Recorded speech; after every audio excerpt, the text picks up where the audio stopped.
Say goodbye to bread for just 1 month and watch what happens to your body. Bread is a staple food in many households. With so many types of bread to choose from, it's hard to resist. But have you ever wondered what would happen if you went cold turkey and stopped eating bread for 30 days? Let's find out. Hey there, welcome back to Mind State. We're here to help you tap into your full potential and become the best version of yourself. In this video, we will walk you through what happens if you stop eating bread for 1 month. But before we move forward, don't forget to like the video and subscribe to our channel and tap the notification bell so you won't miss any of our uploads.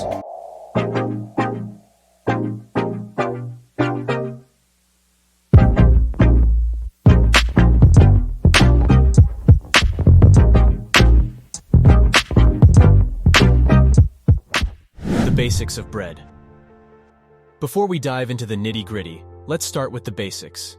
Bread is made up of about 80% starch, which is a polysaccharide, meaning it's made up of many sugars. This is what some people call a complex carbohydrate. However, it's not that simple. When we eat bread, we start breaking down the individual glucose molecules almost instantly. The glucose gets absorbed into our bloodstream, raising our blood sugar levels and insulin levels. 30 days without bread, the benefits. Now, what happens when you cut bread out of your diet for 30 days? For starters, you'll see some significant benefits to your blood sugar levels. You'll see a lower fasting insulin level and lower A1C levels. Additionally, your HOMA-IR, which is a measure of insulin resistance, will likely improve. Cutting bread out of your diet is not the only thing that can improve your blood sugar levels, but if you are on the diabetic end of the spectrum, it's definitely worth a shot. The trouble with carbohydrates. Now let's talk about carbohydrates. When we eat carbohydrates, our digestive system breaks them down. Carbohydrates are absorbed at different rates, depending on whether they are simple or complex. Simple carbs get absorbed quickly, while complex carbs take longer to break down.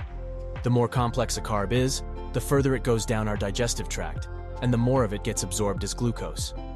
The trade-off with carbs is that you can either raise your blood sugar levels or feed your gut bacteria. Simple carbs raise your blood sugar levels, while complex carbs feed your bacteria. This is where the trouble with bread comes in.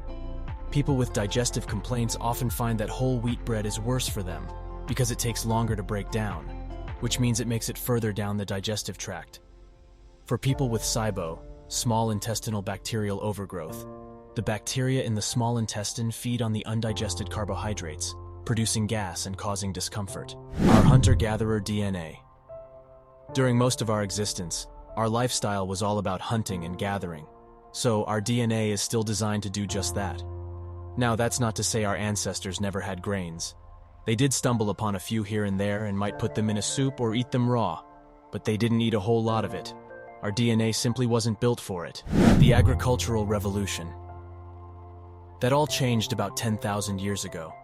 We started agriculture and began cultivating and growing grains on purpose. But even then, there were only a handful of different grains to choose from. They had been around for a while and didn't change much from generation to generation. The experiment of modern wheat.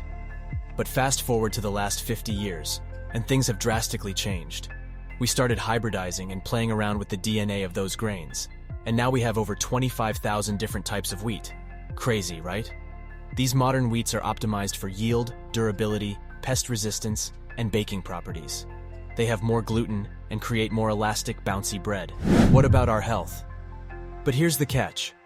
While they're perfect for farmers and bakers, they might not be so great for our health. These modern wheats haven't been designed with our tolerance in mind. So, just because something is relatively new, it doesn't guarantee it's good for us. Meat and vegetables have been around for 250,000 years, and our DNA knows how to deal with them. But grains are a toss-up, and the more we change them, the less likely we are to tolerate them well. Eating plant-based foods is great for our health, but not all nutrients in them are easily absorbed thanks to anti-nutrients like phytates, enzyme inhibitors, and lectins. Gluten, in particular, has received a lot of attention as a problematic anti-nutrient, with some people experiencing symptoms when they eat it. And let's not forget about those pesky lectins, which not only hinder nutrient absorption, but also stimulate insulin receptors and block the satiety hormone, leading to insulin resistance and fat storage. But fear not, cutting out bread for just 30 days can help reduce inflammation and improve nutrient absorption by allowing your gut to heal and regenerate, leading to reduced risk of autoimmunity, IBS, and other digestive issues. Plus, better leptin and insulin signaling means less cravings, better satiety, and likely weight loss.